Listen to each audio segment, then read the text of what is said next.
Hello everyone, today I'll show you how to insert an image over the cell in Google Spreadsheet. I'll insert an image over the cell two ways. First way, click on this insert option and here you'll find this image option. Now select here insert an image over the cell and browse your image. Insert this image and open.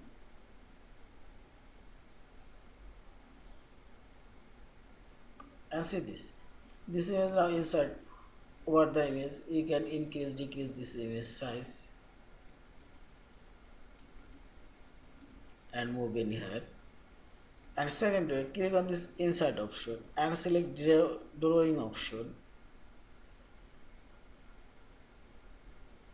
Now click on this image icon and browse your image. I will set this one. Okay, here you can resize your image, you can rotate image, you can add border and so many 7 colors. And see this image also inside over the cell. Now you can move this image in here. Yeah, this is. Thank you for watching. Please subscribe, like, share and comments.